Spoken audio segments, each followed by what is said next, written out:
Assalamualaikum warahmatullahi wabarakatuh.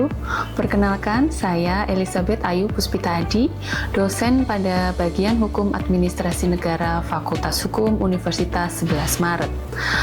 Pada kesempatan ini, perkenankanlah saya untuk dapat menyajikan video pembelajaran mata kuliah yang saya ampu sebagai suatu pernyataan diri dosen dalam unjuk kerja Tridharma Perguruan Tinggi atau yang disingkat menjadi PDD UKTPT yang merupakan salah satu syarat kelengkapan dokumen dalam program sertifikasi dosen tahun 2026.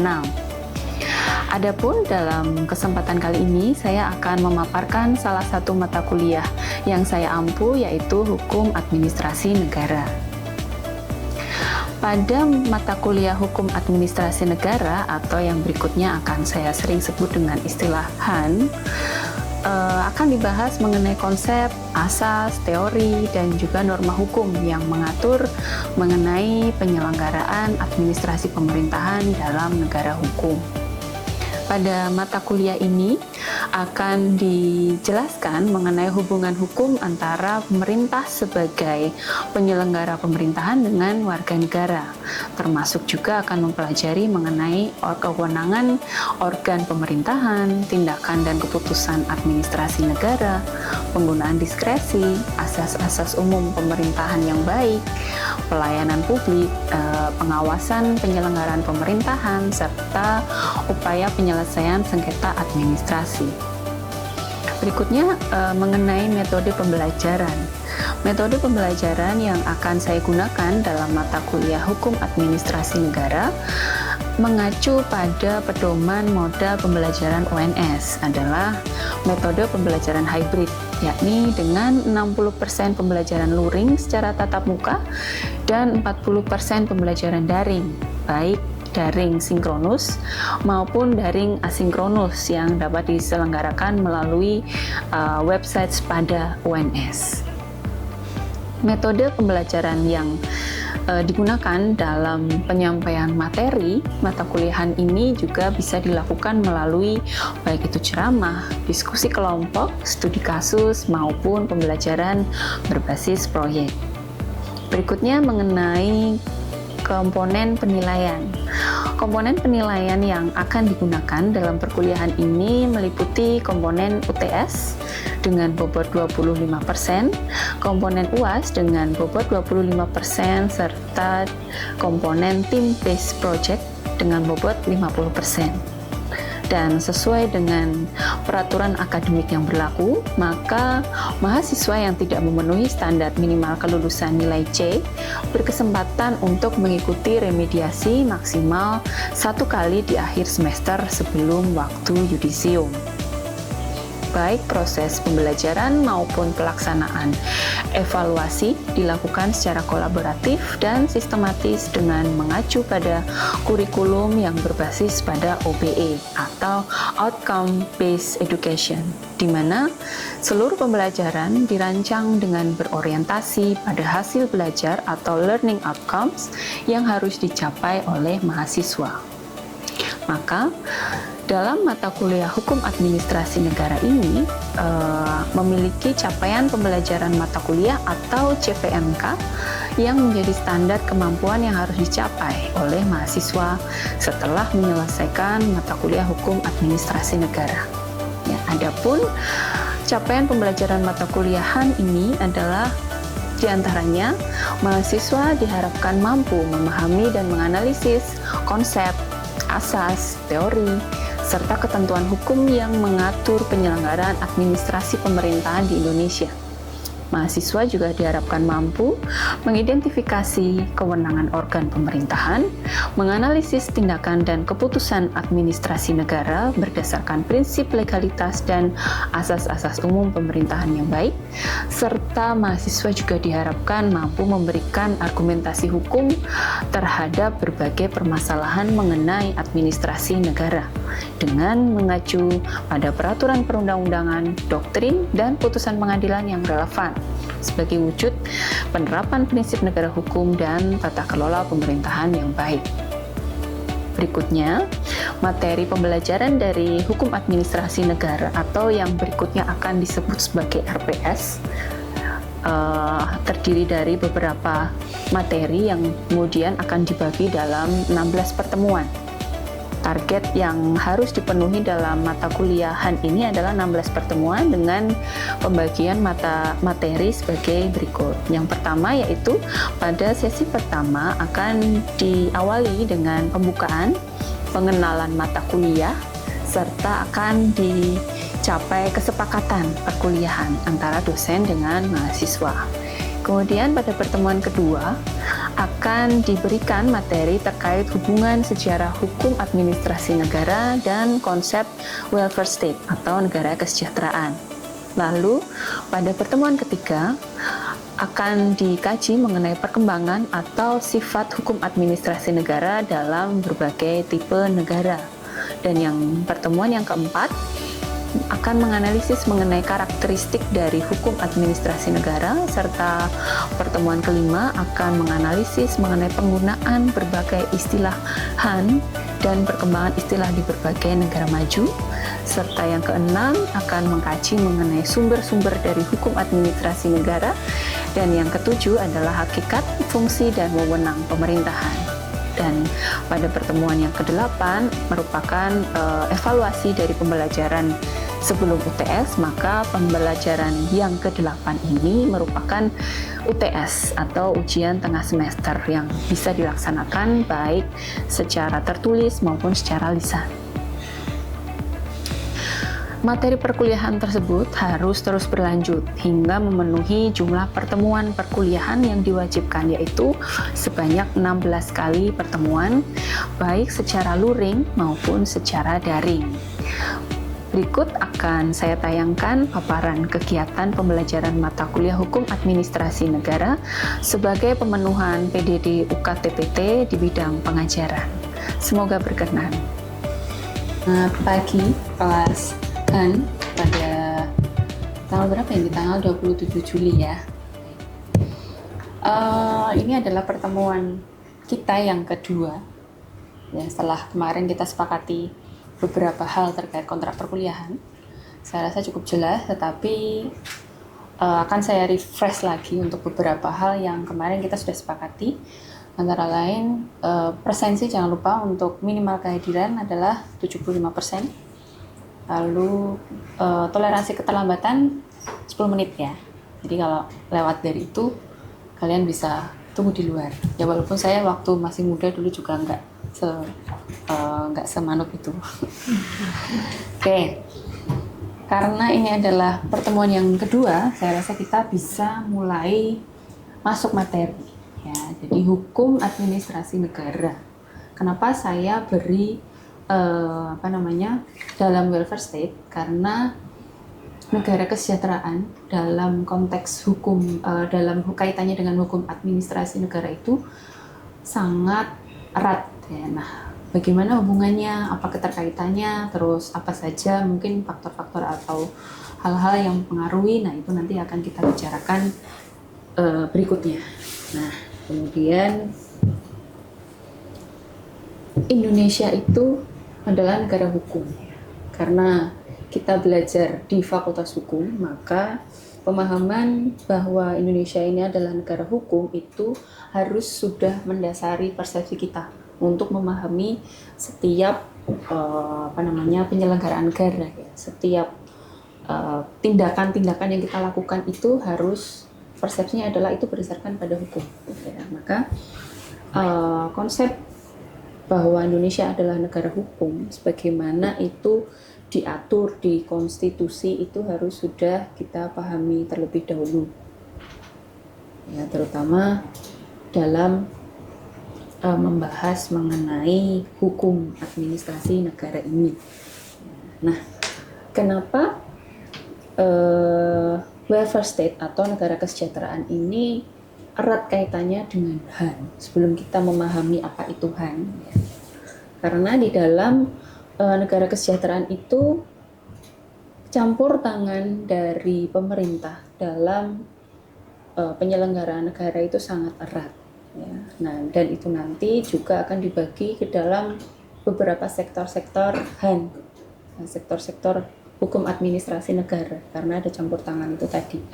Ya, nah peran negara dalam mensejahterakan masyarakat, mensejahterakan warga negara itu sangat erat. Maka dari itu di dalam penyelenggaraannya nanti negara berperan melalui beberapa kebijakan. Nah ini kenapa kok kenapa kok welfare state ini berbeda dengan konsep negara hukum klasik. Nah ini kita langsung ke sini sebelum ke nanti ya. Apa itu welfare state? Welfare state atau negara kesejahteraan itu adalah negara hukum modernnya, berbeda dengan negara hukum klasik yang mana kalau bahasa Belandanya itu kita kenal sebagai Nahwakerstaat, bahasa Belanda dari negara hukum klasik atau konsep yang biasa dipahami sebagai negara penjaga malam. Ya, sebelum kita mengenal adanya welfare state seperti sekarang ini, kita terlebih dahulu kenal dulu itu ada negara penjaga malam, dan itu berbeda dengan konsep negara kesejahteraan seperti sekarang. Ya.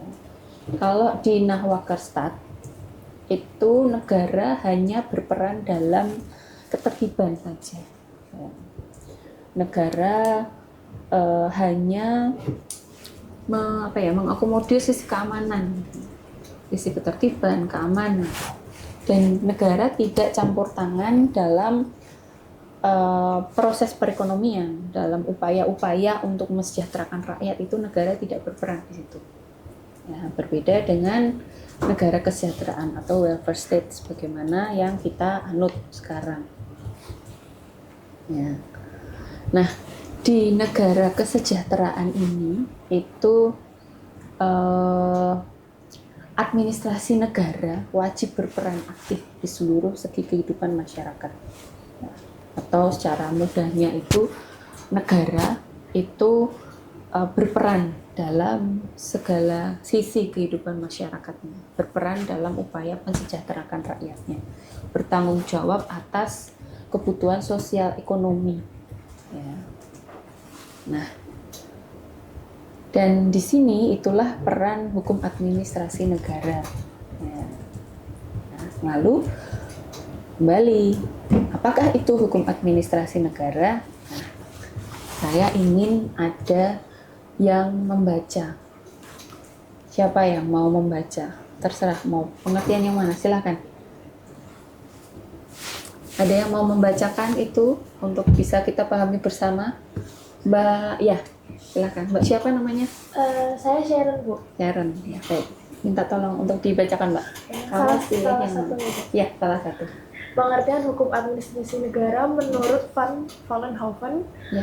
Jadi hukum administrasi negara merupakan gabungan ketentuan yang mengikat badan-badan tinggi maupun rendah saat menggunakan wewenang dari hukum tata negara.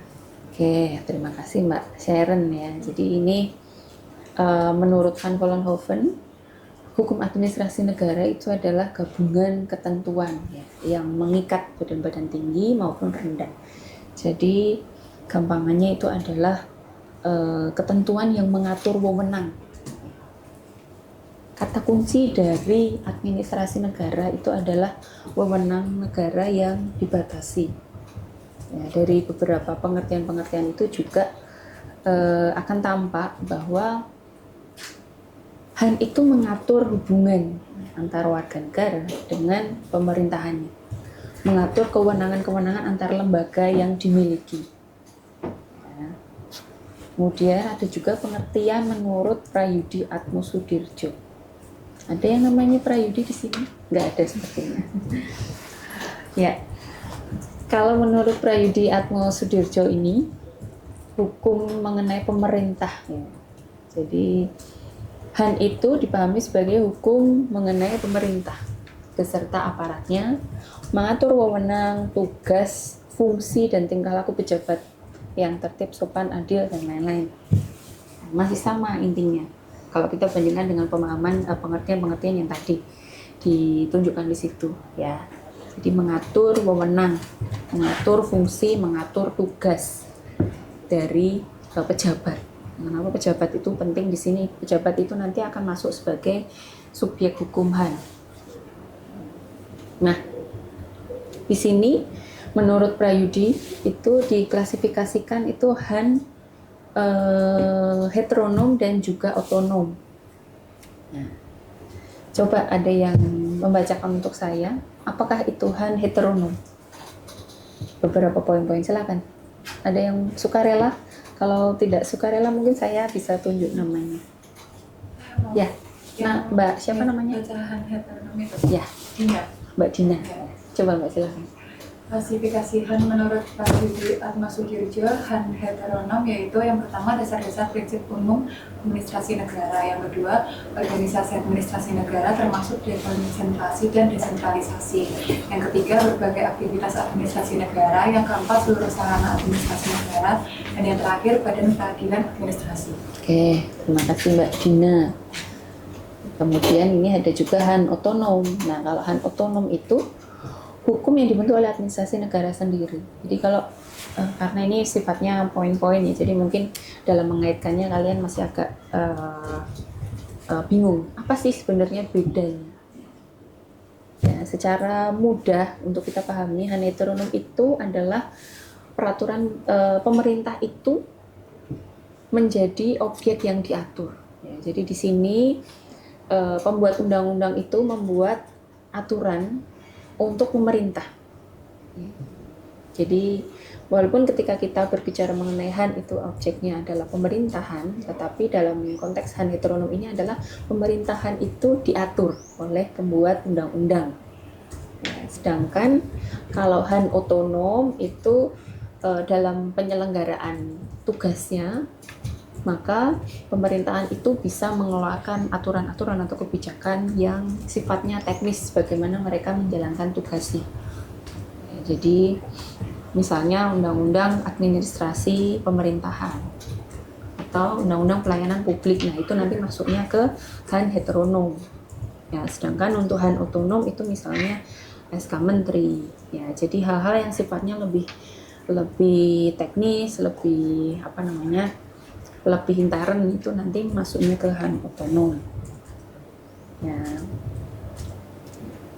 Nah, sebelum ke masuk ke HAN sektoral, maka saya rasa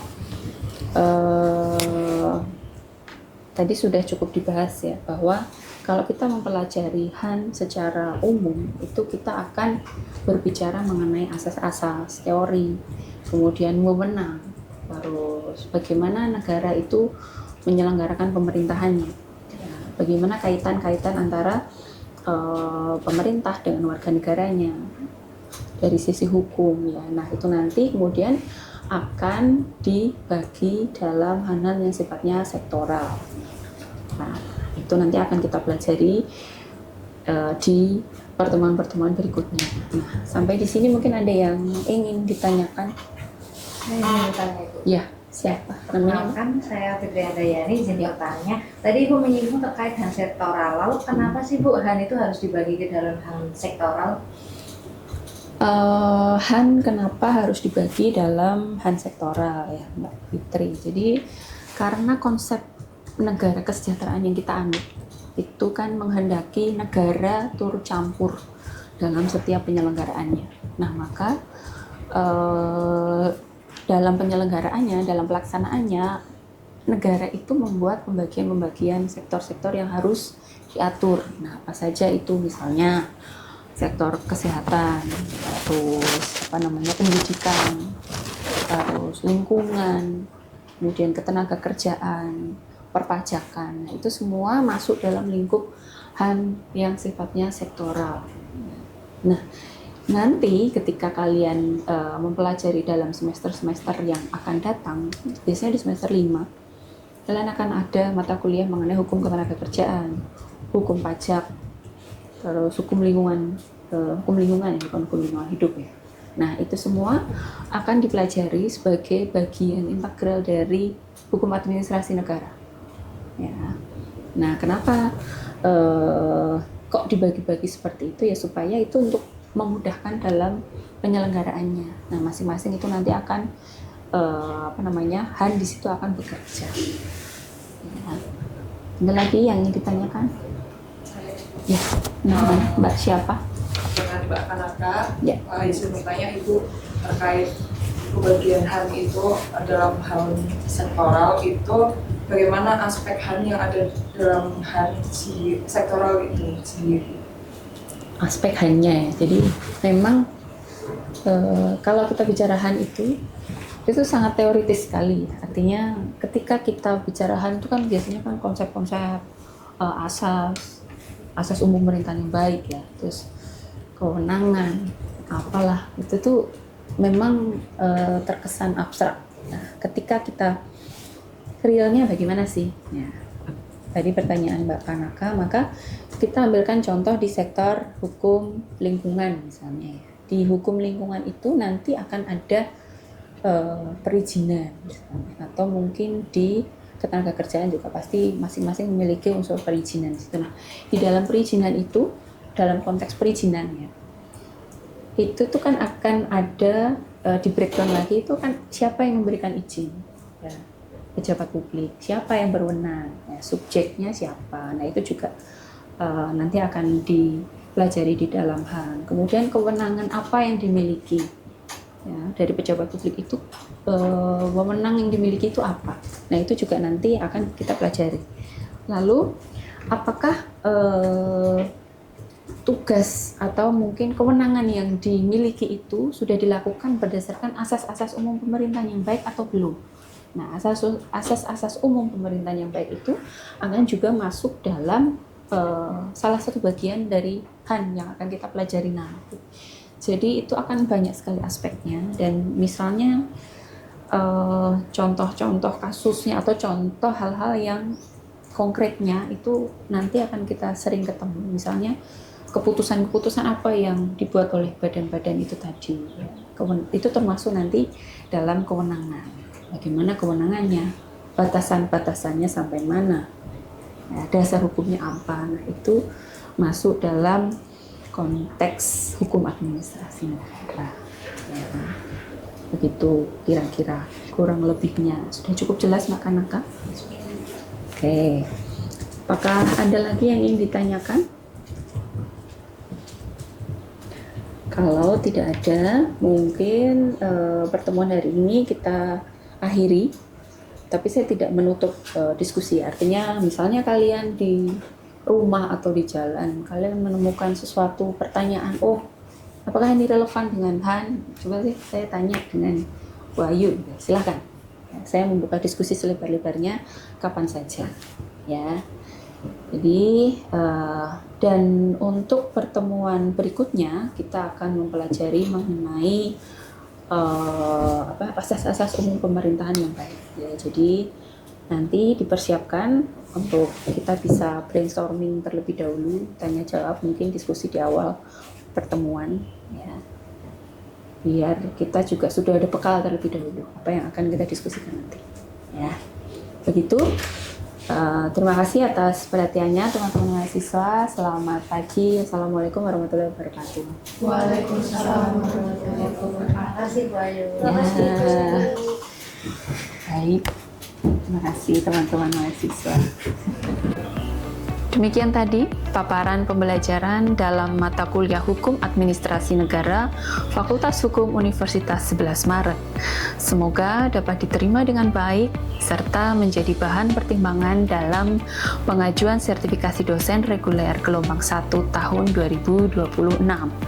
Saya, Elizabeth Ayu Puspita Adi, mengucapkan terima kasih atas perhatian yang diberikan serta mohon maaf apabila dalam penyampaian terdapat kesalahan maupun kekurangan. Terima kasih. Wassalamualaikum warahmatullahi wabarakatuh.